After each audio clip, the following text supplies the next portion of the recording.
you guys, because I see some really, really low hanging fruit for you guys that I can teach you to do.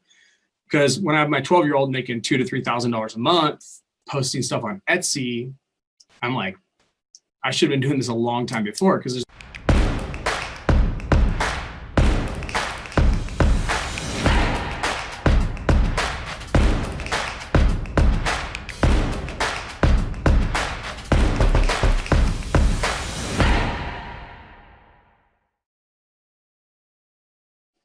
And, I started to see this when my daughter, Jazzy, she's 12, and she was obviously watching us hustle during the whole lockdown period.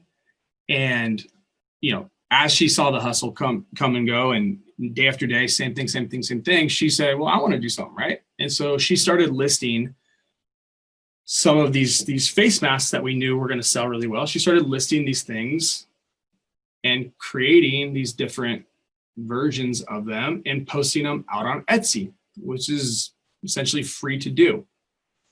Now, every different forum or site, like say eBay or Etsy or Amazon or e-commerce store or you name it, right?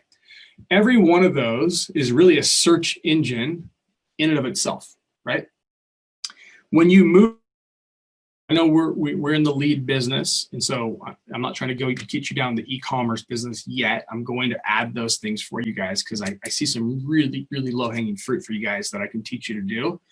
Because when I have my 12-year-old making $2,000 to $3,000 a month, posting stuff on Etsy, I'm like, I should have been doing this a long time before, because she's not really doing anything special other than she's giving herself more opportunities for people to run into the product or service, whatever it is you're doing online. She's just giving herself more at bats. So I think a lot of us need to understand this, because making money it's a numbers game, right? Sales, marketing, it's a numbers game, right? You don't pay the same to be in front of 100 people as you do 100 million people, right? Obviously. So knowing that, I think all of us need to really take a step back and look at how many opportunities are we truly giving ourselves on the internet to make money, to be in front of people. The cool thing about the internet is that the internet never sleeps.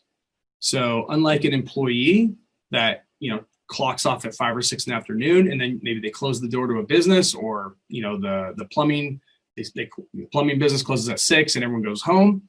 The internet is it's an unfair advantage for those of us that know how to use it. And so one of my goals for you guys and for myself is to kind of get into a certain routine where we are giving ourselves more opportunities every single day to be able to collect money. And like I said, if I wouldn't have seen Jazzy do this, again, she's 12.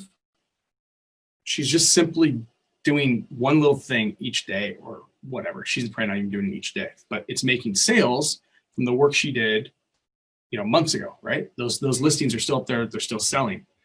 And so this is true with lead generation properties as well, right? The more lead gen properties you have, the more eyeballs, just by sheer mathematics, the more eyeballs you're going to hit, and your probability of money goes up. And this is an eye opener. Oh, look, my bat's in here.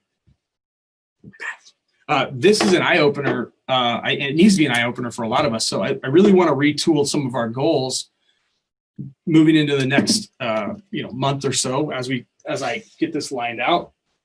I want to retool our goals to get focused on not just only generating leads in the fashion I've taught you, but generating leads through other digital real estate, other properties out there that don't cost you anything, just time and effort, right?